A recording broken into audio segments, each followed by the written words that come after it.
At Namgongo Martyrs Shrine, the Catholic Church and the world continue to mourn the loss of Pope Francis, who passed away early Monday morning. The mourning is felt deeply, particularly here, where his presence in 2015 still lingers in the air.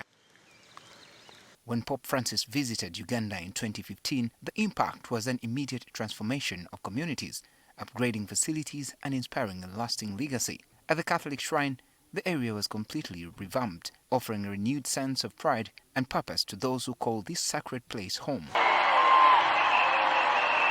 Before heading to the Catholic shrines, the Pope first visited the Anglican Martyrs Museum at the Anglican site in Namugongo. The museum's administrator, Enoch Rukundo, recalls the profound moment when the Pope laid the cornerstone of this historical site. He's the person who actually among the first people to enter the museum after giving it this outlook. So there's a stone that was laid by His Holiness Pope Francis when he came to Uganda. After laying the stone, he proceeded to the spot where the 25 martyrs were executed and the place where their remains were buried. So we have a point where he knelt and prayed, and also the burial ground, which is within the museum, where the remains and the relics of these Uganda martyrs were laid. At the altar of the church is where His Holiness also knelt and made a prayer. This site too saw significant improvements in anticipation of the Pope's arrival, improvements that have continued to benefit the local community. We had all the roads from Chaliwaja to Seta being done in his time, even the internal roads that connect you to this museum, plus also getting funds from government to see that we are able to host such a person. Chira Division Mayor Gerald Chizito acknowledges how the visit transformed not only the area's infrastructure, but also its future. We had a lot of rehabilitation of roads, especially the road that comes, the entry point of Chira to the shrines where the Pope visited specifically. So apart from those roads that were worked on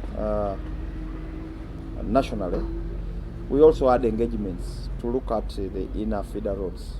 He adds that the visit by the Pope increased the area's international visibility. You know, on the international scene, you now have Namugongo. It is spoken about everywhere.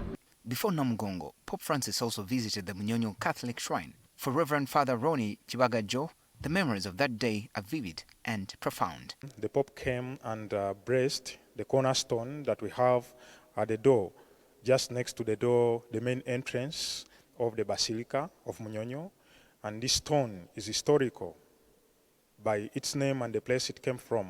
It is coming from the tomb of St. Francis of Assisi, the same name that the Pope is having. In this same place, Pope Francis, when he came, he braced the martyrdom spot of St. Andrea Kagwa, one of the martyrs that were martyred in Munyonyo area. Outside the Basilica is yet another significant tree that the Pope blessed.